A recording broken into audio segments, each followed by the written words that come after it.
Hello guys! నేను మీ తేజస్విని. ఈరోజు మనము మురుకులు ఎలా చేద్దామో చూద్దామా?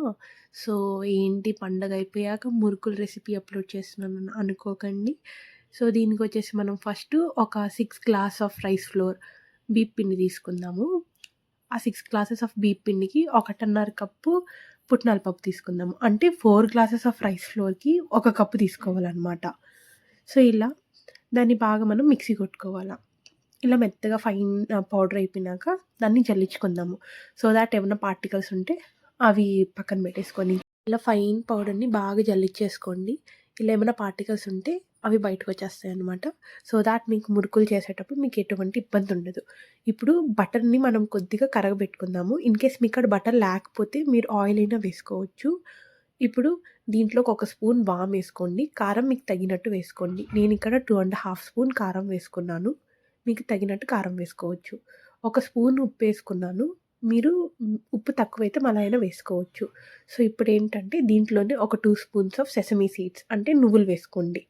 ఇప్పుడు నువ్వులు వేసేసుకొని దీన్ని బాగా అంటే లోపల ఎటువంటి లంప్స్ లేకుండా, ఉండలు లేకుండా బాగా మిక్స్ చేసుకోండి చేత్తో అయినా లేదా ఒక గెంటితో అయినా. ఇప్పుడు బాగా మిక్స్ చేసేసుకున్నాక మీరు ఆల్రెడీ కరగబెట్టుకుంటారు కదా బటరు, అది వేసేసుకొని ఇంకొకసారి బాగా ఎటువంటి లంప్స్ లేకుండా బాగా మిక్స్ చేసుకోండి. ఇప్పుడు మిక్స్ చేసేసుకున్నాక కొద్దిగా జీరాని మనము దంచుకొని వేసుకుందాము. సో దాట్ దాని టేస్ట్ అండ్ ఫ్లేవర్ అనేది వస్తది. అండ్ మీకు ఎక్కడ ఇప్పుడు మీరు మురుకులేసేటప్పుడు ఇరుక్కోకుండా అవి బయటకొస్తాయన్నమాట. సో ఇలా చూసినారు గదా!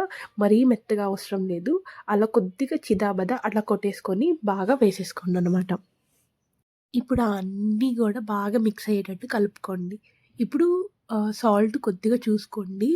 అండ్ ఇన్‌కేస్ మీకు తక్కువైతే వేసుకోవచ్చు. కొద్దిగా వాటరేసుకొని కలుపుకోండి. మీరు అంటే పిండి పిసికేసుకున్న తర్వాత సాల్టేసి కలపాలంటే కష్టం గాబట్టి, ఇలా చిదాబదా ఉన్నప్పుడు మాత్రమే చూసుకోండనమాట సాల్ట్ అనేది. మీకు కరెక్ట్‌గా ఉంటే ఓకే. లేదా తక్కువుంటే కొద్దిగా సాల్టేసుకొని మళ్ళా పిసుక్కోండి. ఇది ఇక్కడ ఎక్కువ మీకు కష్టమైతే పిసకటము కొంచెమైనా మిక్స్ చేసుకోవచ్చు. చూస్తున్నారు గదా! ఈ పిండనేది కలుపుకునే దాంట్లోనే ఉంటదనమాట. ఇది ఇంకా స్టిల్ గట్టిగా ఉంది గాబట్టి ఇంకా కొద్దిసేపు కొద్దిగా వాటరేసుకొని బాగా మిక్స్ చేసుకోండి.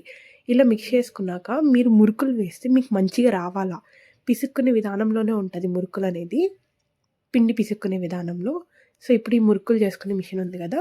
దీంట్లో మనం ఆయిల్‌ని బాగా గ్రీస్ చేసేసుకుందాం. ఆల్ సైడ్స్ ఆయిల్‌ని గ్రీస్ చేసుకున్నాక, దాంట్లో మనం ఆల్రెడీ ప్రిపేర్ చేసుకున్న పిండి ఉంటది గదా! పిసికి పెట్టుకుంది.